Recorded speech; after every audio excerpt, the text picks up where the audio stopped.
Hello दोस्तों, क्या हाल चाल। मैं विपुल राम शर्मा एक बार फिर आप लोगों का स्वागत करता हूं आपके अपने परिवार ऑफिशियल वीआईपी क्लासेस में। दोस्तों आज हम पढ़ेंगे पोलराइजेशन की सेकंड क्लास। देखिए जरा, फर्स्ट क्लास में मैंने आपको कुछ पॉइंट्स बता दिए थे, जैसे कि मैं बताऊं वेव्स के बारे में मैंने आपको बता दिया था, लॉन्गिट्यूडिनल क्या होते हैं, है ना। उसके बाद मैंने आपको बता दिया था कि पोलराइज्ड लाइट क्या होती है और अनपोलराइज्ड लाइट क्या होती है, ठीक है। उसके बाद प्लेन ऑफ सरफेस भी मैंने आपको बता दिया था, वाइब्रेशन प्लेन भी मैंने आपको बता दिया था, ठीक है। और उम्मीद है कि आप लास्ट क्लास पढ़ करके आए होंगे, ठीक है। देखो पिछले की क्लास पार्ट फर्स्ट जिसका समझ में आ गया होगा, सेकंड बिल्कुल क्लियर समझ में आ जाएगा, ठीक है। चलिए दोस्तों आज की बात स्टार्ट करते हैं। देखिए जरा, आज की क्लास की अगर मैं बात करूं तो यहां पर एक बहुत इंपॉर्टेंट क्वेश्चन टॉपिक से हम स्टार्ट करेंगे आज की बात।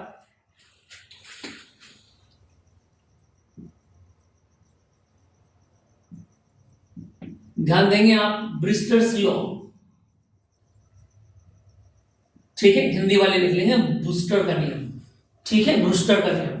क्लियर बात समझ में आ रही है। अब ये लोग क्या कहता है पहले समझ लें आप बात को, लिखेंगे बाद में। थ्योरी वोरी इतना मायने नहीं रखती है फिजिक्स में, मैं आपको बताऊं रखती है, लेकिन इतना ज्यादा नहीं कि आप उसका बैठ के रट्टा लगाएं। आप पहले न्यूमेरिकल जो फॉर्म होती है ना उसको समझ लें। क्यों? क्योंकि फॉर्मूला आप भूलते नहीं है कभी भी, है ना। सिंपल सी बात है ना भाई, फॉर्मूला जो हम न्यूमेरिकल फॉर्म में लिखते हैं उसको बहुत कम चांस होते हैं भूलने के, ठीक। चले जरा, बाकी दो चार केस तो हर जगह होते ही हैं, देखो आप जानते ही हैं, है ना। चलिए देखिए यार, ब्रूस्टर लॉ क्या कहता है। ब्रूस्टर लॉ कहता है क्या कि एन या म्यू इक्वल, जो रिफ्रैक्टिव इंडेक्स वो इक्वल होता है किसके, 10 आईपी के इक्वल होता है। कुछ समझ रहे हैं आप मेरी बात को? जो रिफ्रैक्टिव इंडेक्स होता है वो किसके इक्वल होता है, टेंजेंट ऑफ पोलर एंगल के, पोलराइजिंग एंगल। ये आईपी क्या है यहाँ पर, पोलराइजिंग एंगल है। क्लियर बात समझ में आ रही है या नहीं आ रही है? ठीक है। अब इसको लिखेंगे आप कैसे, देखेंगे आप, देखो इट स्टेट्स दैट, कहां से स्टार्ट करेंगे बात को अगर मैं बोलूं तो ध्यान रखना आप,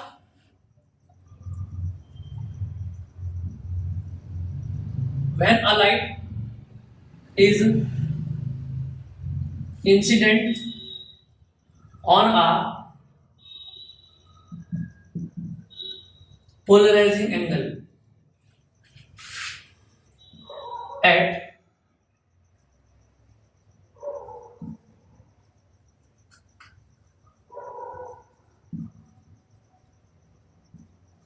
refracting surface of medium, then the index, refractive index is equal to tangent of polarising angle. कुछ बात समझ में आ रही है? यानी रिफ्रैक्टिव इंडेक्स जो होगा ना एन, वो किसके इक्वल होगा दोस्तों, जो आपका पोलराइजिंग एंगल है आईपी उसके टेंजेंट के, यानी 10 आईपी के इक्वल होगा। क्लियर बात समझ में आ रही है? यहां तक किसी को कोई दिक्कत तो नहीं है। अब क्वेश्चन आपको कैसा मिलेगा एग्जाम्स में, आपको रिफ्रैक्टिव इंडेक्स एन की वैल्यू दे देगा, तो कंपेयर करके आपको इसको 10 कंपेयर करके आईपी की वैल्यू निकालनी होगी, या आईपी दे देगा आपको, उसके अकॉर्डिंग आपको 10 लगा के किसकी वैल्यू निकालनी होगी, रिफ्रैक्टिव इंडेक्स एन की वैल्यू निकालनी होगी। क्लियर बात समझ में आ रही है? यहां इसमें नोट करके लिख लेंगे आप, एन क्या होता है, रिफ्रैक्टिव इंडेक्स, है ना। और याद रखना आईपी क्या है, तो याद रखना पोलराइजिंग एंगल। क्लियर बात समझ में आ रही है? जिसको हम हिंदी में बोल देते हैं ध्रुवन कोण, और ऊपर वाले को अपवर्तनांक। क्लियर है? चलो यहां तक किसी को कोई दिक्कत हो तो बताइए जरा, फिर चलते हैं नेक्स्ट क्लास में। देखिए जरा, इतनी बात क्लियर है सभी को? देखो जी, अब चलते हैं नेक्स्ट क्वेश्चन पे, इसी से रिलेटेड है। फिर इसके ऊपर मैं कुछ क्वेश्चंस भी आपको कराऊंगा, है ना। इससे रिलेटेड न्यूमेरिकल भी मैं इसी लेक्चर में आपको करा दूंगा, ठीक है दोस्तों। चले जरा, तो आपने फॉर्मूला पढ़ लिया कि एन या म्यू इक्वल टू क्या होता है, 10 आईपी के इक्वल होता है। क्लियर बात समझ में आ रही है? समझ में आ रही है बात? चले जरा, ठीक है। अब देखेंगे next question.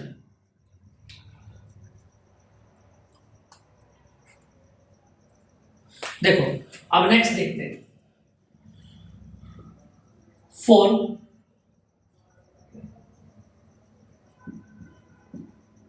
Unpolarised light incident on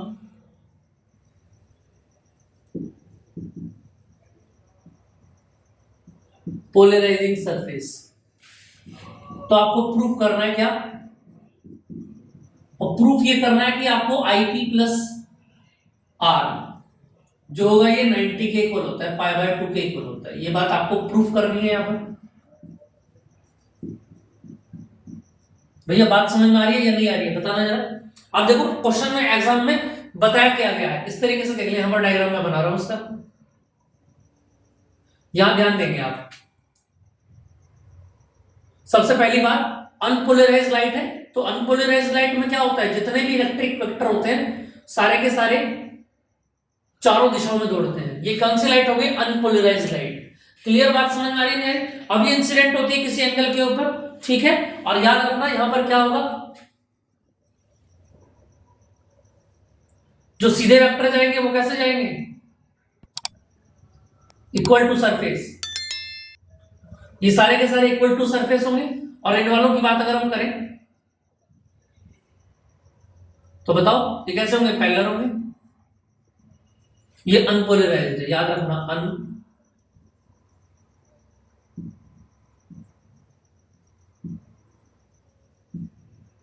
unpolarised है।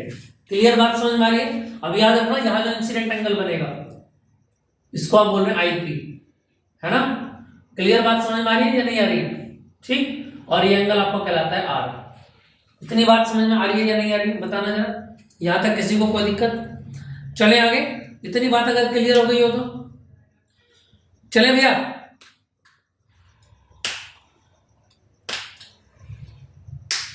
चलो जी नेक्स्ट बात अपनी स्टार्ट करते हैं, देखना जरा। अब यहां से अगर मैं बोलूं क्या, देखो बाय ब्रूस्टर लॉ, और ब्रूस्टर लॉ ने हमको क्या बताया था वो तो बोलो। n इक्वल टू क्या होता है, tan IP के इक्वल होता है। तो ये बात समझ में आ रही है या नहीं आ रही। इसी को आप क्या लिख सकते हैं बताओ, tan को आप बदल सकते हैं sin अपॉन cos में, इक्वेशन नंबर 1। इतनी बात तो समझ में आ रही है ना भैया, बहुत सिंपल डेरिवेशन है, कुछ ज्यादा हार्ड नहीं है। अच्छा अब बात करूं मैं क्या, बाय स्नेल्स लॉ। और स्नेल लॉ हमको बताता है क्या कि रिफ्रैक्टिव इंडेक्स जो होता है वो किसके होता है बोलो, sine I upon sine R के इक्वल होता है। यही तो बताता है ये इक्वेशन नंबर 2। अब देखो ना सामने क्लियर देखेंगे, इक्वेशन फर्स्ट एंड सेकंड में वही लेफ्ट पार्ट इक्वल है ना दोनों, ये भी n और ये भी n है। जब लेफ्ट पार्ट इक्वल हो तो राइट भी इक्वल होना चाहिए। तो बोलो राइट में कौन है, sine IP upon cos IP, और इधर हो जाएगा क्या, sine I upon sine R। Clear बात समझ में आ रही है या नहीं आ रही, देखना यार। यहां तक किसी बात में कोई दिक्कत।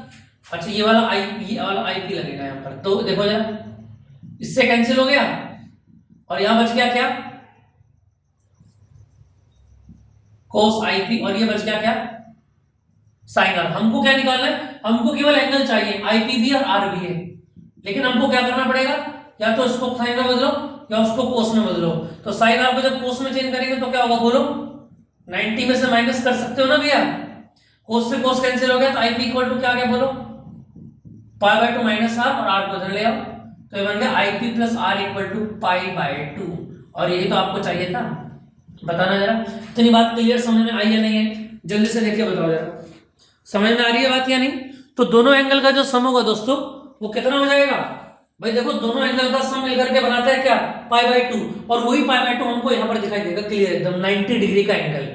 अब यहां से दो आपके पास फॉर्मूले हो जाते हैं। एक फॉर्मूला तो हो जाता है क्या कि n equal to tan IP, समझ में आ रही है बात। एक फॉर्मूला और हो जाता है n equal to sine I upon sine R, वहां पर साइन IP आप बोलेंगे इसको, समझ में आ गई बात, स्नेल्स लॉ। और थर्ड हमने निकाला है क्या कि IP plus R equal to π/2 होता है। ये IP क्या है, IP क्या है, इंसिडेंट एंगल बोलेंगे इसको, पोलराइजिंग एंगल भी बोलेंगे, और R क्या है, रिफ्रैक्टिंग एंगल बोलेंगे।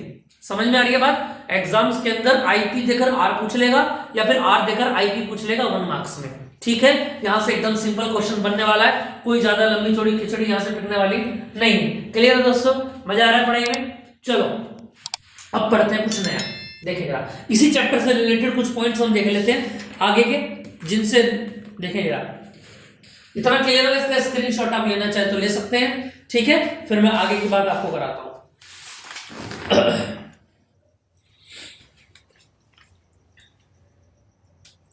चले भैया, देखिए अब आ जाते हैं सामने। देखो जी, अब नेक्स्ट पॉइंट हमारा क्या बन जाता है, अगर हम बात करें यहां से भी न्यूमेरिकल में काफी सारे इसके ऊपर मैं न्यूमेरिकल आपको कराऊंगा। ठीक है, आप न्यूमेरिकल में समझ जाएंगे किस तरीके से क्वेश्चंस बन सकते हैं। ठीक है भैया, चलो जी अब देखें जरा स्क्रीन में, देखें जरा।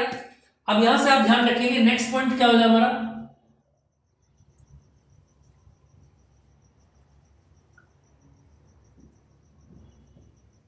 काफी इंपॉर्टेंट है, याद रखेंगे, मेल्स लॉ।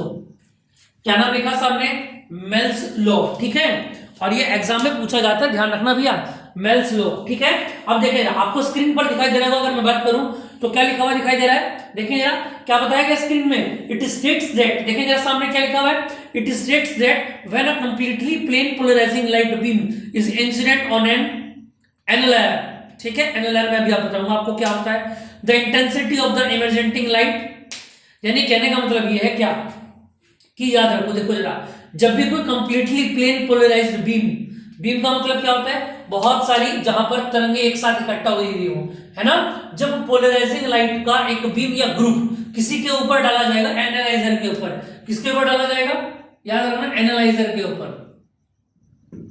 अभी बताऊंगा क्या होता है, फिलहाल सुन ले, फिलहाल अभी आप, जब इसके ऊपर ये डाला जाएगा तो यहां पर बताया गया है क्या, then the intensity of the emerging light varies at the square, जो इंटेंसिटी है लाइट की आई वो किसके वेरियस हो जाएगी, देखिए जरा सामने, intensity of the emergent light varies at the square of the cosine of the angle between the plane of transmission of the analyser and the polariser. ठीक है, ये प्रोपोर्शनल हो जाता है cos स्क्वायर थीटा, यही तो बताया हुआ है, जो उनके बिटवीन में एंगल बना हुआ है पोलराइजिंग के, है ना, उनके एनालाइजर और पोलराइजिंग के थीटा जो बना हुआ है उस थीटा के कोसाइन का स्क्वायर, और जब इसको इक्वल करेंगे तो हम जानते हैं प्रोपोर्शनल हटाएंगे तो क्या लगाएंगे, इक्वल, और इक्वल लगाएंगे तो कांस्टेंट लेना पड़ेगा, और कांस्टेंट क्या होता है भैया जी यहाँ पर, I nought, now the formula will be get I equal to I note cos square theta. इतनी बात क्लियर समझ में आ रही है या नहीं आ रही है, और इसी को आप क्या बोलते हैं, मेल्स लॉ बोलते हैं, क्या बोलते हैं, याद रखना, मेल्स लॉ एग्जाम में पूछा जाता है। क्लियर बात समझ में आ रही है, चलिए इससे आगे की बात को करते हैं स्टार्ट। ठीक है, ये छोटा सा पॉइंट है, इस फॉर्मूले को बस आप याद रखेंगे और इसी फॉर्मूले को न्यूमेरिकल आता है। नेक्स्ट बात स्टार्ट करते हैं, चलेंगे।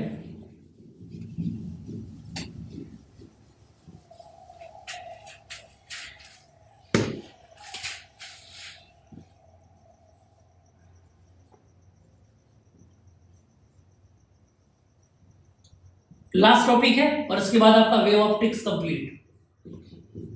ठीक है, पोलराइड समझ में आ रही है बात, अब ये पोलराइड क्या होता है, समझ में आ रही है बात या नहीं, देखो पोलराइड क्या होता है, आप ऐसा समझ लें, पोलराइड एक ऑब्जेक्ट का नाम है जिसमें से अगर कोई भी रे होकर के गुजरेगी, देखो पोलराइड क्या काम करता है मैं आपको बता देता हूं पहले, पोलराइड का काम होता है क्या,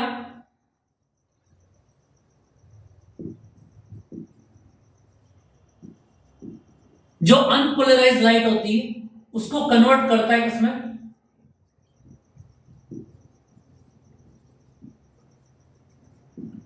जो अनपोलराइज्ड लाइट होती है उसको कन्वर्ट करता है पोलराइजिंग लाइट में। कुछ बात समझ में आ रही है या नहीं आ रही, देखो अनपोलराइज्ड लाइट को हम डालते हैं पोलराइड के ऊपर, कुछ बात क्लियर हो रही है या नहीं हो रही, देखना यार, जैसे कि अगर मैं आपको बताऊं सामने, पहले समझ लो बात को, है ना, फिर डायग्राम देख लेना, सॉरी फिर थोड़ी देख लेना, पहले क्लियर कर लेते हैं। ये क्या है, अनपोलराइज्ड लाइट,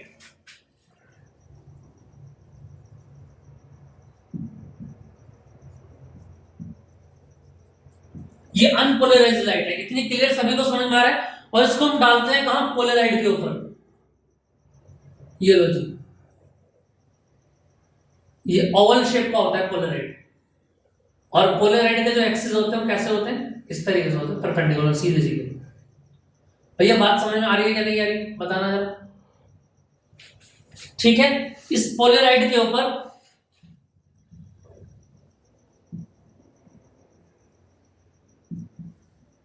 इस इस पोलराइड के ऊपर आपने लाइट डाली तो याद रखना इस पोलराइड में से केवल वही वेव्स निकल पाएंगी, वही लाइट वेव्स निकल पाएंगी जो क्या होती है इसके परपेंडिकुलर होती है, इसके जैसी दिखती है।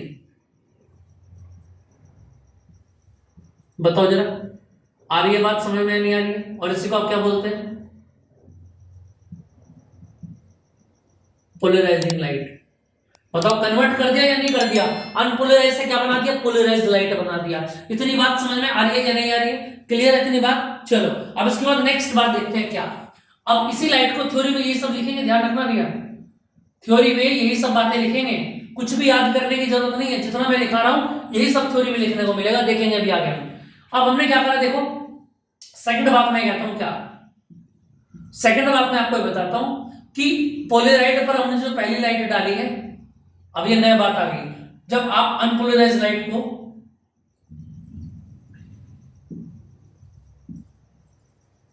इंसिडेंट करेंगे पोलराइड के ऊपर तो कौन सी वेव निकलेगी बोलो जरा? इस तरीके से पोलराइजिंग लाइट निकलेगी पैरेलल वाली, और सरफेस पे कैसी होती है? परपेंडिकुलर। क्लियर बात समझ में आ रही है? अब इसको अगर आप क्या करें, फिर दोबारा से ऐसे ही पोलराइड के ऊपर डालें,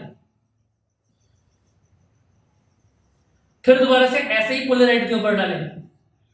अब इन दोनों पोलराइडों की एक्सिस जो है सेम होनी चाहिए। देखो इसकी भी परपेंडिकुलर है तो इसकी भी परपेंडिकुलर है, तो ये लाइट फिर दोबारा से इनके बीच में से निकल जाएगी। आ रही है बात समझ में नहीं आ रही? ठीक है, और ये क्या बन जाएगी आपकी पोलराइजिंग लाइट। बताओ भैया समझ में आ रही है बात या नहीं आ रही है? ठीक है, अब सेकंड बात स्टार्ट, ये फर्स्ट स्टेप था, ये सेकंड था, अब थर्ड पढ़ते हैं। ठीक है, थर्ड में क्या बताया फिर दोबारा देखते हैं। अनपोलराइज्ड लाइट को क्या किया हमने पहले, फिर दोबारा बताओ, पहले की तरह अनपोलराइज्ड को पोलराइड के ऊपर डाला, ये लो जी। जब इस पोलराइड के ऊपर डालेंगे तो कौन सी लाइट वेव निकलेंगी बोलो? जितनी भी परपेंडिकुलर है वो सब निकल जाएंगी। समझ में आ रही है बात? ठीक है भैया, और इसके बाद क्या होगा? अब देखो ये पहले वाला पोलराइड होता है और दूसरे वाला कौन होता है? एनालाइजर। जो मेल्स लॉ में मैंने आपको बताया, समझ में आ रही है बात? जो मेल्स लॉ में मैंने आपको बताया एनालाइजर, वही एनालाइजर है। पहले वाला पोलराइड होता है, दूसरे वाला एनालाइजर होता है। अब देखो एनालाइजर की जो दोनों एक्सिस इक्वल हो तो वही लाइट निकल जाएगी, लेकिन अगर एक्सिस कैसे कर दी जाए? पैरेलल कर दी जाए। अब देखो एक्सिस कैसे कर दिए? पैरेलल कर दिए पहले वाले के, तो याद रखना यहां जो इंटेंसिटी बनेगी वो कितनी बनेगी? 0। बताओ जरा, कुछ क्लियर बात समझ में आ रही है या नहीं आ रही है? यही पोलराइड कहलाता है। अनपोलराइज्ड लाइट को पोलराइज्ड लाइट में कन्वर्ट करना क्या कहलाता है? पोलराइड कहलाता है। और डिवाइस का नाम, ये जो पहले वाला है इसको पोलराइड बोलेंगे, दूसरे वाले को एनालाइजर बोलेंगे। जब एनालाइजर और पोलराइड की एक्सिस सेम होती है तो लाइट वेव ऐसे ही निकल जाती है, लेकिन अगर इनके एक्सिस कैसे कर दिए जाए? उल्टे कर दिए जाए तो पहले वाले में सब निकल जाएगा, लेकिन ये इसमें से नहीं निकल पाएगा और इंटेंसिटी कितनी हो जाएगी? 0। अब इसी बात को सामने देखेंगे, देखिए जरा, देखो भैया सामने देखो, बोर्ड पर क्या लिखा हुआ है? सामने एक बात दिखाई दे रही है आपको, क्या? This is a process to convert unpolarised light into polarised light. ठीक है, this gives a thin film which is bent between two glass plate. ये जो ग्लास की प्लेट है जिनके बीच में फ्रेम बनेंगे, है ना? It will make by spreading small crystals of herapathite on nitrocellulose. Nitrocellulose की बनी होती है जो तरंगे मिलती हैं। Then their axis will be same for each other. When unpolarised light is incident on polaroid, only those electric vector coming from the polaroid these are parallel to the polaroid। जो Polaroid पहले वाले Polaroid के parallel होते हैं केवल वही निकल पाते हैं। So in this way the help of polaroid unpolarised light convert into the unpolarising lighting.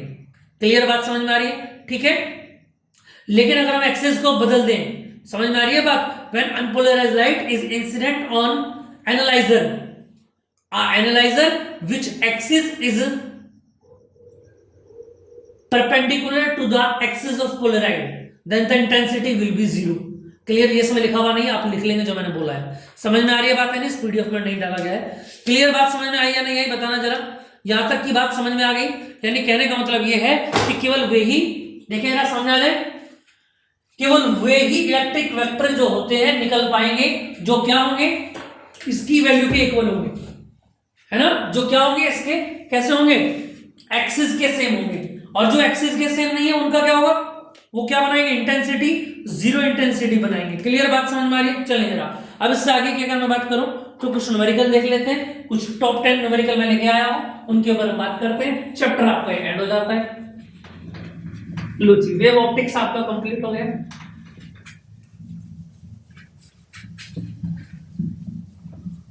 अब तेजी से सामने आ जाए।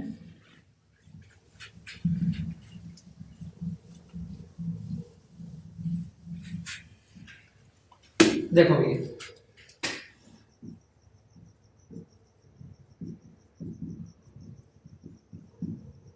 न्यूमेरिकल्स क्वेश्चन नंबर 1 आपकी स्क्रीन पर दिखाई दे रहा है। देखें जरा, स्क्रीन पर दिखाई दे रहा है। देखो जरा क्या बोला गया, two polarities are used to study polarization. One of them the polarizer is kept fixed and the other, दूसरे वाला कौन होता है, एनालाइजर। और पहले वाला कौन होता है, पोलराइजर। ठीक है, initially kept with the axis parallel to the parallel axis. The analyzer is then rotated through angles of 45 degree. देखो अलग अलग पार्ट में एंगल दे दिए। पहले दिया है 45 डिग्री, फिर सेकंड और फिर थर्ड। देखिए ना, सेकंड में दिया गया 90 और फिर 180। क्लियर बात समझ में आ रही है। अब बोला क्या गया, in turn how would the intensity of the light coming outside of the analyser be affected for this angle's rotation as compare to the initial intensity and why. समझ में आ रही है बात। अब आपको ये बताना है कि इनकी इंटेंसिटी कितनी बनेगी, आई निकालना है। तीनों में क्या पूछा गया, आई पूछा गया है। और हमको पता है आई इक्वल टू क्या होता है, बोलो, आई नोट कोस स्क्वायर थीटा, है ना। मेल्स लॉ बनाएंगे। समझ में आ रही है बात या नहीं। अब आप बोलेंगे भैया आई नोट की वैल्यू तो दी नहीं है, कोई दिक्कत नहीं, कोई दिक्कत नहीं अगर नहीं दे रखी भैया, आप आई नोट साथ में लिख के छोड़ देंगे ना। देखो यार कैसे अगर मैं बात करूं, इधर आ जाओ, 45 वाले की अगर मैं बात करूं, I equal to I note cos square 45 degree, I equal to I nought. अब देखो कोस 45 की वैल्यू कितनी है, 1/√2 का स्क्वायर कर दो तो कितना आ जाएगा, बोलो, √2 का स्क्वायर कितना आ गया, 2 आ गया। तो आंसर कितना आ गया, आई नोट बाई 2। क्लियर बात समझ में आ रही है या नहीं आ रही है। ठीक है, अब देखो ऐसे करके आ जाओ, cos 90 I equal to I note cos square theta, और थीटा कितना बोलो 90, I equal to 90 I naught. समझ में आ रही है बात। अब अगर कोस स्क्वायर 90 की मैं बात करूं तो वैल्यू कितनी हो जाती है, 0, तो सारा कितना आ जाएगा 0। अब ऐसे बात करूं, I equal to I note, बड़े सिंपल क्वेश्चन है, अगर आपने समझ लिए तो कोई दिक्कत नहीं आएगी आपको। इसकी वैल्यू कितनी हो जाती है 1, और 1 की आई नोट मल्टीप्लाई तो आई नोट आ गया। क्लियर समझ में आया नहीं आया क्वेश्चन, क्लियर है बात भैया। देखते हैं इसके बाद नेक्स्ट क्वेश्चन देखते हैं जरा क्या बोला गया नेक्स्ट क्वेश्चन में। देखिए जरा, इसको मैं पहले रफ कर देता हूं। देखो जी आपके स्क्रीन पर दिखाई दे रहा है, जल्दी से रीड करो क्वेश्चन को। चलो मैं इसको रफ कर दूं। क्वेश्चन नंबर 2 में क्या बोला गया, two polarising sheets have their polarising direction parallel to so that the intensity of the transmitted light is maximum through what angle must be either sheet be turned if the intensity is dropped by 1/2। ये बताएगा जो intensity है वो initial की क्या है, half है, ये बात उसने बताई है। ठीक है, और पूछा क्या इसने, हमसे पूछा एंगल कि बताइए भैया एंगल कितना बनेगा, यही तो बात है ना। हाँ एंगल पूछा हमसे, थीटा कितना बनेगा। आ जाओ जी, हमको पता है आई इक्वल टू क्या होता है, बोलो, आई नॉट कोस। पहले क्वेश्चन को खुद करके देखें। अगर आप वीडियो रिकॉर्डेड देख रहे हैं तो क्वेश्चन को पढ़ के रोक दिया करें, पॉज कर दिया करें, क्वेश्चन को अपने आप करें, फिर करने के बाद क्वेश्चन को वीडियो को फिर दोबारा स्टार्ट कर दें, जिससे समझ में आ जाएगा कि आपका आता क्या है। आई की वैल्यू रखो कितनी बनेगी, I nought by 2, I nought sine nought cancel, और कोस थीटा कितना बन गया 1/2। स्क्वायर था ना कोस पे, स्क्वायर जब इधर में जाओगे तो रूट बन जाएगा। और मुझको पता है, बताना जरा, जब स्क्वायर बनेगा तो प्लस माइनस बनेगी वैल्यू, और ये किसकी वैल्यू होती है बताना जरा, कोस 45, तो थीटा कितना हो गया 45, ये इसका आंसर हो जाएगा। क्लियर बात समझ में आ रही है। और अगर माइनस के √2 करें, सुन रहे हो, माइनस के √2 करें तो माइनस के √2 किसकी वैल्यू होती है, कोस 135 और थीटा कितना हो जाएगा 135, तो दोनों इसके आंसर होंगे, याद रखना। 1 मार्क्स में पूछ सकता है, एक ये रहेगा, एक ये रहेगा, और तीसरे में दोनों रहेंगे और बाकी में नन ऑफ दीज रहेगा। तो आपको दोनों पे क्लिक करना है। इसके लिए आपको ट्रिग्नोमेट्री वैल्यूज जो होती हैं ये आपके बहुत अच्छे तरीके से याद होनी चाहिए। क्लियर बात समझ में आ रही है? चले आगे नेक्स्ट क्वेश्चन पर चलते हैं। इतना आपको समझ में आ गया होगा। देखिए भैया सुपर क्वेश्चन लेके आया हूं बढ़िया तरीके से। ये क्वेश्चन एग्जाम में आते हैं भैया, देखना जरा। क्वेश्चन नंबर 3 क्या बोला गया? An EM beam has an intensity of 20 metre square, ठीक है, एंड इट्स 20 दी इंटेंसिटी कितनी दी गई है? 20 दी गई है इनिशियली। क्लियर बात समझ में आ रही? अब बोला गया what is the linear polarising in the vertical direction, find the intensity transmitted by the polarising when it's plane transmission makes an angle of 60 degree. Clear बात समझ में आ रही है? एंगल कितना दिया गया है? Theta equal to 60 degree. और पूछा क्या गया भैया? आई की वैल्यू पूछी गई है। तो बताइए जल्दी से आई इक्वल टू क्या होता है? आई नॉट, एक ही फॉर्मूला लगना है सभी में। बोलो आई नॉट कितना दिया हुआ है? 20, और यहां से cos स्क्वायर थीटा कितना है? 60, और 60 की वैल्यू कितनी होती है? 1/2, 1/2 यानी 1/2, 1/2, और 2 से 2 कट के 10 आ गया, और 2 से कट के कितना आ गया? 5 आ गया। इसका आंसर कितना आ गया? 5 आ गया। क्लियर है बात? चलें क्वेश्चन नंबर 4 पर चलते हैं। देखो मजाक हो रहा है, बिल्कुल मजाक वाले क्वेश्चन मिल रहे हैं आपको, मौज कर लो, तुम्हारी मौज हो गई है। चलो जरा क्वेश्चन नंबर 4। आप पोलराइजर एनालाइजर दो हैं, दोनों आप जानते हैं दोनों के एक्सिस कैसे होते हैं? अपोजिट होते हैं। And oriented so that the maximum light is transmitted, what is the fraction of maximum light transmitted when the analyser rotated 30 degree and 60 degree. देखो एक बार घुमाया गया है 30 डिग्री और एक बार घुमाया गया है 60 डिग्री, और दोनों एंगल पर आपको क्या फाइंड करना है? आई की वैल्यू फाइंड करनी है। भाई आई की वैल्यू फाइंड करनी है ना, तो आई इक्वल टू क्या होता है? I not cos square 30 degree. Clear बात समझ में आ रही है या नहीं आ रही है? और cos 30 कितना होता है? √3/2 रखो यहां पर, √3/2 का whole square. Now the value is I naught, और यहां से स्क्वायर करेंगे तो कितना आ जाएगा? 3, और 2 2 जा 4, यानी आई की वैल्यू कितनी हो गई? 3i0/4। क्लियर है? चलिए नेक्स्ट बात करते हैं। आई इक्वल टू क्या होता है? I not cos square 60 degree, तो आई इक्वल टू आई नॉट, और cos 60 कितना होता है? 1/2। आई नोट दे रखा है कुछ इसमें, देखना यार। नहीं आई नोट नहीं दे रखा है ना? आई नोट नहीं दे रखा है, तो सिंपल आप इसकी वैल्यू रखेंगे। ठीक है, इतनी बात क्लियर है? चले जरा अब यहां से नेक्स्ट बात अगर मैं पूछूं आपसे, cos 60 कितना हो जाएगा? 1/2, और 1/2 का स्क्वायर कितना हो जाएगा? Equal to i0/4। ये इसका आंसर हो गया। यहां तक की बात क्लियर है? नंबर 4 आपका क्लियर हो गया। देखें जरा अब नेक्स्ट बात करते हैं क्वेश्चन नंबर 5। बड़े सिंपल क्वेश्चन है, केवल आपको एक ही फॉर्मूला याद रखना है, I equal to I not cos square theta. Is that clear? बाकी इसके अलावा कोई फॉर्मूला इसके अंदर लगने वाला नहीं है। ठीक, चलिए नेक्स्ट बात करते हैं अपनी स्टडी। देखो इस तरीके के क्वेश्चन आप कर लेंगे। अब नेक्स्ट क्वेश्चन पर चलते हैं। क्वेश्चन नंबर 5 बड़े मजेदार वाले क्वेश्चन है। इस चैप्टर में से जब भी क्वेश्चन आता है तो बच्चा हंस के निकलता है एग्जाम हॉल में से। समझ में आ रही है बात? देखें जरा कैसे, अभी आपको समझ में आ रहा होगा इतनी इजी क्यों है। देखिए जरा नेक्स्ट क्वेश्चन नंबर 5 में बोला गया unpolarised light is incident on a plane glass, what should be the angle of incidence, ठीक है, so that the reflected rays are perpendicular to each other. हमने आपको बताया था कि दो रे आपस में परपेंडिकुलर होती है, तो वहां पर एक ही बात लगती है, IP plus R equal to 90। इतनी बात क्लियर है? और उसने बोला क्या गया आपसे? उसने आई किस क्या बोली है उसने, देखना यार।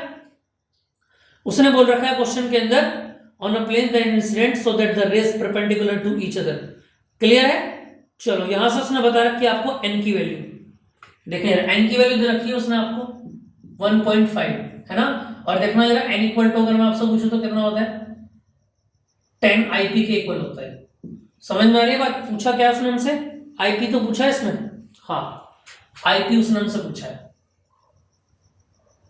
ये रहा IP हमको निकालना है, तो देखें जरा 10 IP इक्वल टू कितना हो जाता है? 1.5, और IP इक्वल टू कितना बनेगा? 10 को इधर भेज दो, 10 इनवर्स 1.5। और देखो 1.5 की कोई वैल्यू दे रखी है उन्होंने, हाँ उन्होंने बोल रखा है कि जो देखो यहां से ध्यान देंगे आप, 10 इनवर्स 1.5 जो वैल्यू है वो किसकी है? 10 56.3 डिग्री के इक्वल है। अब 10 से 10 कैंसिल हो गया तो IP इक्वल टू कितना आ गया 56.3 डिग्री। समझ में आया है कि ये तो मैंने ऐसे लिखा था याद दिलाने के लिए, इसकी कोई जरूरत नहीं यहाँ पर, इसी से अपना क्वेश्चन हो जाएगा। क्लियर है? चलिए नेक्स्ट क्वेश्चन चलते हैं। देखिए जरा क्वेश्चन नंबर 6। देखिए जरा आपके स्क्रीन पर क्वेश्चन है, yellow light is incident on the smooth surface of a block of dense flint glass for which the refractive index is, कितना दिया हुआ है रिफ्रैक्टिव इंडेक्स देखना जरा 1.6 है ना, 1.6640। चलो जी और क्या बोला है आगे, find the polarising angle. IP पूछा है भैया, एक ही फॉर्मूले के इर्द गिर्द घूमते रहेंगे क्वेश्चन, याद रखना। आईपी आपको फाइंड करना है और बोला क्या गया है, also find the angle of refraction. Refraction angle भी आपको बताना है आर। ये लो जी दोनों पूछ लिए भैया, दोनों पूछ लिए। समझ में आ रही है बात? तो सबसे पहले क्या काम करेंगे आप, पहले आईपी को निकालेंगे। क्लियर बात समझ में आ रही है? और आईपी निकालने के लिए क्या दे रखा है उसने, देखना जरा। मुझको पता है एन बराबर किसके होता है, 10 आईपी के। चलो जी और यहां से अगर मैं बात करूं 10 आईपी, एन की वैल्यू कितनी है 1.6640। अब यहां पर जब ऐसी आपको वैल्यू मिलेगी तो आप न्यूमेरिकल को अच्छे से पढ़ेंगे और वहां ध्यान रखना इसकी वैल्यू दी हुई होगी 10 में। देखो 1.66 किसकी वैल्यू है यहां पर, देखो जरा उसने बताया 1.66 वैल्यू है 1059 डिग्री की। 10 से 10 कैंसिल तो आईपी इक्वल टू कितना आ गया 59 डिग्री आ गया। क्लियर है बात? और सेकंड पार्ट में बोलो आईपी प्लस आर किसके इक्वल होता है 90 के। भैया समझ में भी आ रही है ना बात? जितना मैंने आप लोगों को पढ़ाया है सब कुछ उसी में से है। और अगर आप ये क्वेश्चन नहीं कर पा रहे तो मैं फिर आपको बता रहा हूं, जो पॉइंट आपको समझ में नहीं है पूरी वीडियो दोबारा से देखने की जरूरत नहीं है, टाइम वेस्ट करोगे, सिर्फ उस पॉइंट को देख ले जहां आपको समझना है। पूरा लेक्चर पढ़ने के बाद भी अगर आपको कुछ डाउट बने रहते हैं तो पहले उस डाउट से रिलेटेड क्वेश्चंस को, टॉपिक को फिर दोबारा पढ़ें। नहीं समझ में फिर दोबारा पढ़ें। समझ में आ रही है बात? और उसके बाद अगर कोई दिक्कत होती है तो कमेंट में नीचे छोड़ देंगे। नेक्स्ट लेक्चर में मैंने आपको पहले भी कहा है आके ही पहले उसी को डिस्कस कर देंगे, ठीक है? चलो अब 90 में से जब 59 गए तो कितने बच जाएंगे बताना जरा, वैल्यू कितनी बन जाएगी 31 डिग्री। क्लियर बात समझ में आ रही है? ठीक है भैया। चलो जी नेक्स्ट क्वेश्चन पर चलते हैं। क्वेश्चन नंबर 7 टॉप 10 क्वेश्चन है इसमें और इससे आपका जो चैप्टर के न्यूमेरिकल हम कंप्लीट कवर हो जाएंगे। एक ही पॉइंट के ऊपर फॉर्मूला है इसमें, बाकी और किसी के ऊपर क्वेश्चन नहीं बनता है। नंबर 7 देखें, a ray of light strikes a glass plate at an angle of 60 degree. ये लो जी इंसिडेंट का मतलब है आईपी, सभी जानते हैं बात। आगे क्या बोला गया है, it is the reflected refracted ray are perpendicular to each other, दोनों एक दूसरे के परपेंडिकुलर हैं। और find the refractive index of the glass, n आपको निकालना है। भैया एन का तो फॉर्मूला है इक्वल टू 10 आईपी, बोलो जरा। क्लियर बात समझ में आ रही? और ये कितना हो जाता है बोलो, आंसर हो जाएगा √3। क्लियर है? हाँ इसको वैल्यू भी लिख सकते हैं 1.732। क्लियर? नंबर 8 पर आ जाओ। क्वेश्चन नंबर 8 दिखाया गया सामने आपके, and at what angle of incidence, है ना, यानी आईपी पूछा है, आईपी पूछा है। और आगे क्या बोला है, the light reflected off the water, mu दे रखा है उसने, म्यू हो या एनो एक ही बात है, आप जानते हैं। और क्या बोला गया है, 1.3 be complete polarised, does this angle depend on the wavelength of the light. ठीक है, यही बात बोली है ना। और देखो आपको क्या चाहिए, 10 IP equal to mu, mu की वैल्यू बोलो 1.3। अब देखो 1.3 उसने वैल्यू दे रखी होगी आपको, और वैल्यू दे रखी है 53 डिग्री, तो आईपी कितना हो गया 53 डिग्री हो गया। क्लियर बात समझ में आ रही है? 8 क्वेश्चन हो गया। क्वेश्चन नंबर 9 पर चलते हैं। देखो जी क्वेश्चन नंबर 9 क्या बोला गया क्वेश्चन में, ध्यान से देखेंगे आप। क्वेश्चन में बोला गया है for a given medium the polarising angle is 60 degree. Polarising angle कितना बोल दिया, पोलराइजिंग एंगल यानी आईपी, और इंसिडेंस एंगल भी यही होता है, दोनों बातें याद रखेंगे। ठीक है, आगे क्या बोला गया, what will be the refractive index. ये लो जी एन पूछ लिया उसने, तो पहला पार्ट तो यहीं पर कर देता हूं, एन इक्वल टू 10, आईपी यानी कि 10, 60 डिग्री यानी कि √3। अब सेकंड पार्ट पर आ जाओ, क्या बोला उसने पूछा है बताइए क्रिटिकल एंगल कितना होगा। समझ में आ रही है बात? क्रिटिकल एंगल क्या होता है बोलो भैया, सी। आपने पढ़ा होगा और हमने बता रखा है आपको n इक्वल टू क्या होता है। अगर मैं बात करूं साइन c की 1/n के इक्वल होता है, और 1/n क्या होता है बोलो, मैंने भी आपको बताया। देखो यार n की वैल्यू कितनी है 1/√3, और c की अगर मैं वैल्यू निकालो तो क्या आएगा साइन इनवर्स 1/√3। क्लियर बात समझ आ रही है। और 1/√3 किसकी वैल्यू होती है देखना जरा, 35 डिग्री।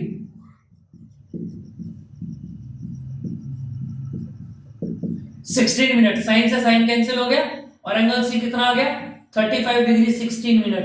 ये वैल्यूज आपको याद रखने की जरूरत नहीं है, एग्जाम में मिलेंगे। नॉर्मली याद रखनी है 0 degree 30 degree 45 degree 60 degree 90 degree 180 270, बस इतनी वैल्यू आपको याद रखनी है। बाकी से अलग होगी तो आपको क्वेश्चन के अंदर देगा। क्लियर है। चले लास्ट क्वेश्चन देख लेंगे, क्वेश्चन नंबर 10 स्क्रीन पर दिया गया, जल्दी से पढ़ें। मैं फिर आपको बता रहा हूं, मेरे करने से पहले जब आप वीडियोस देख रहे हो तो उस क्वेश्चन को पढ़ने के बाद वीडियो को पॉज कर दो और क्वेश्चन को खुद लगाने की प्रैक्टिस करें। पहले क्वेश्चन को अपने आप करो और उसके बाद फिर वीडियो को चालू कर दो, पता लग जाएगा सही क्या है गलत क्या है। नंबर 10 देखिए last question, the velocity of the light in air 3 × 10 की पावर 8, ये लो जी, c equal to 3 × 10 to the power 8 metre per second. ठीक, नेक्स्ट बात में क्या बोला गया, अंटिल द वाटर, देखो वाटर के अंदर इसकी वेलोसिटी की अगर हम बात करें तो कितना दिया गया है 2.2 × 10 की पावर 8 मीटर पर सेकंड, और यहां पर भी क्या होगा मीटर पर सेकंड। इतनी बात क्लियर है। और पूछा गया क्वेश्चन में क्या कि find the polarising angle of the incidence. देखो उसने पूछा आईपी, भाई आईपी तो पूछा है और तो उसने कुछ नहीं पूछा ना, find the polarising angle of the incidence. हाँ केवल आईपी पूछा है उसने।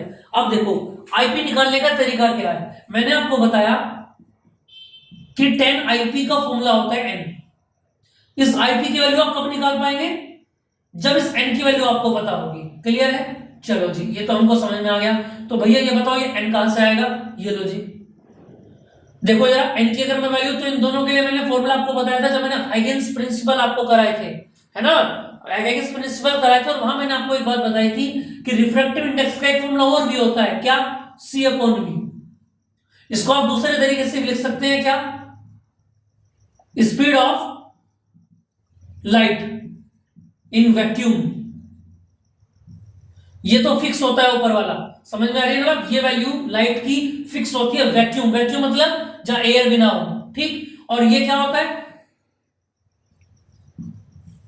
Speed of light in medium. किस भी मीडियम की हम बात कर रहे हैं, वाटर के अंदर, ग्लास के अंदर, डायमंड के अंदर, उससे कोई फर्क नहीं पड़ता। स्पीड ऑफ लाइट कितना होता है 3 × 10 की पावर 8, और देखो स्पीड ऑफ मीडियम कितना होता है बोलो ऊपर से 2.2 × 10 की पावर 8। कैलकुलेशन फंसानी नहीं है, 1000 बार तुमको समझाया है, क्या करना है देखो, ये तो सीधा सीधा हो रहा है, चलो इसमें तो कोई दिक्कत ही नहीं है। बाकी अगर कुछ गड़बड़ होता तो सबसे पहला काम होता है 10 की जितनी भी पावर से सबको उठा के एक तरफ ले जाओ, है ना। तो यहां से आ गया 2.2, पॉइंट हटाया तो ऊपर कितना आ गया 0, तो ये कितना बन गया 2 से डिवाइड करना, कितना बनेगा बोलो 15 जा और 2 1 जा 11/15/11। देखो 10 IP इक्वल टू, अब देखो n की वैल्यू क्या निकल के आई बोलो 15/11। चलो जी, अब आप बोलेंगे भैया ये तो कोई एंगल ही नहीं बन रहा है, हमने 10 की जो वैल्यू पढ़ी है किसकी पढ़ी है 0 degree 30 degree 45 degree 60 degree 90 degree 180 270 360, ये वैल्यूज हमने पढ़ी है बचपन से लेकर आज तक। लेकिन यहां जो वैल्यू आ रही है गड़बड़ आ रही है। अब देखो ये आपको वैल्यूज याद नहीं रखनी है, ये वाली वैल्यू जैसे आप 11 15 को 11 से डिवाइड करोगे तो क्या आएगा बताना जरा भाई। फर्स्ट बारी चलेगा एक तो पॉइंट लगाया तो 11 15 में कितना बचेगा 4 आएगा, और 0 उतरेगी तो कितनी बार चलेगा 1.33 का समथिंग आएगा, ऐसा मैं मान के चल रहा हूं। ठीक है, तो देखो 1.33, अब ये वैल्यू आपको क्वेश्चन के अंदर हो जाएगा। जैसे उसने यहां पर क्या दे रखी है 1.33, उसने खुल के दे रखा है आपको कि ये वैल्यू किसकी है 10 53 डिग्री 74 डिग्री। मैंने आपको बताया था 1 डिग्री में कितना होते हैं 30 डिग्री मिलकर के 30 मिनट मिलकर के 1 डिग्री बनाते हैं, है ना। तो देखो जरा, अब यहां से 10 से 10 कैंसिल हो गया तो आईपी की वैल्यू क्या आ गई बोलो, ये एंगल आ गया 53 डिग्री 74। हमारा एग्जाम में कई बार क्या हो जाता है वो ये वैल्यू नहीं दे पाता है ना। मैं ऐसा मान करके चल रहा हूं कि ये वैल्यू उसने नहीं दिया आपको, तो आपको क्या करके आना है मैं आपको बता देता हूं। देखो हमको तो आईपी चाहिए ना, हमको आईपी चाहिए ना खाली, लेकिन यहां पर 10 आईपी आ रहा है, तो आप एक काम करेंगे, देखो आईपी चाहिए ना, इस 10 को जब उधर लेके जाएंगे तो 10 की पावर क्या हो जाएगी बोलो, -1। आप इस क्वेश्चन को यहीं पर छोड़ करके आ जाएंगे, एक नंबर भी आपका कैंसिल होने वाला नहीं है। ठीक है, यहां तक करके आएंगे तब भी क्लियर है, और वैल्यू लिख करके आते हैं तब भी क्लियर है। समझ में आ गई बात? तो यहां तक की बात आपको समझ में आ गई। आज की क्लासेस में मैंने आपको क्या क्या पढ़ाया, एक बार फिर दोबारा से रिकॉल करा देते हैं। सबसे पहले हमने पढ़ा ब्रिस्टल लॉ, और ब्रिस्टल लॉ क्या होता है, इसमें बताया गया था कि n इक्वल टू किसके इक्वल होता है, 10 IP के इक्वल होता है। IP क्या है, पोलराइजिंग एंगल, और n क्या है, refractive angle, index. Sorry, clear बात समझ में आ गई? चले, इसके बाद मैंने आपको बताया था क्या, मैंने आपको बताया कि IP, मैं रिवीजन कर रहा हूं, ध्यान रखेंगे आप, IP और R जो रिफ्रैक्टिव एंगल होता है और जो रिफ्लेक्शन एंगल होता है, दोनों ऐड होकर कितना बनाते हैं, π/2, यानी कि 90 डिग्री बनाते हैं। क्लियर बात समझ में आ गई? इसको प्रूफ करने का तरीका मैंने आपको करा दिया है, और एग्जाम में प्रूफ आता है कि इसको प्रूफ कीजिए, TPT, तो प्रूफ दैट आपको ये प्रूफ करने के लिए आता है। क्लियर बात समझ में आ गई? इससे पहले मैंने आपको बताया n इक्वल टू 10 IP, ठीक है। इसके बाद मैंने आपको बताया पोलराइड क्या होता है, और इसके साथ में मैंने आपको बताया एनालाइजर क्या होता है, दोनों की प्रॉपर्टी भी मैंने आपको बताई है। और इसके बाद मैंने पोलराइड क्या काम करता है, जल्दी से बताना जरा, जो अनपोलराइज्ड लाइट है उसको कन्वर्ट करता है किसमें बोलो, पोलराइड लाइट में। अनपोलराइड को पोलराइज्ड लाइट में जो कन्वर्ट करेगा उसी का नाम क्या है, शक्तिमान है। चलो जी, और शक्तिमान कौन है यहां पर, याद रखना, पोलराइड है। समझ में आ रही है बात या नहीं? और इसका दुश्मन कौन है, जल्दी से बताओ, एनालाइजर है ना। दोनों के डिफरेंस क्या होता है फिर दोबारा बता देता हूं। पोलराइड क्या होता है, क्लियर है बात, और एनालाइजर इसका दुश्मन है। दुश्मन का मतलब अगर ये खड़ा है तो ये पड़ा है, नहीं समझ में आई बात? अरे आ रही है कि नहीं आ रही है? ओवल शेप में होता है पोलराइड, और जब जब लाइट इसके अंदर से निकलेगा अनपोलराइज पोलराइज में कन्वर्ट हो जाएगा। इसके बाद मैंने आपको मैथ्स लो कराया आज ही, I equal to I0 cos square theta, और आधे से ज्यादा क्वेश्चन मैंने इसी के ऊपर कराए हैं। यहां से एक फॉर्मेशन और निकल जाता है कि I प्रोपोर्शनल किसके होता है बोलो, दोनों के एंगल के स्क्वायर के। क्लियर बात समझ में आ गई? उसके बाद मैंने आपको न्यूमेरिकल कराए, तो इतना मैंने आपको करा दिया, और यहां आपका वेव ऑप्टिक्स हो जाता है कंप्लीट।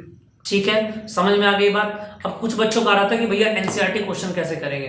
देखो दोस्तों सुनो, अगर मैं सारा टाइम इसी चैप्टर पे दे दूंगा, अब इस चैप्टर में बहुत सारी चीजें जो मैं आपको कराऊंगा, ऐसा ना मान के चले कि ये मैंने कंप्लीट करा दिया तो वेव ऑप्टिक्स कंप्लीट हो गई है। हमें थोड़ी सी स्पीड भी बना के लेके चलनी पड़ेगी। क्यों?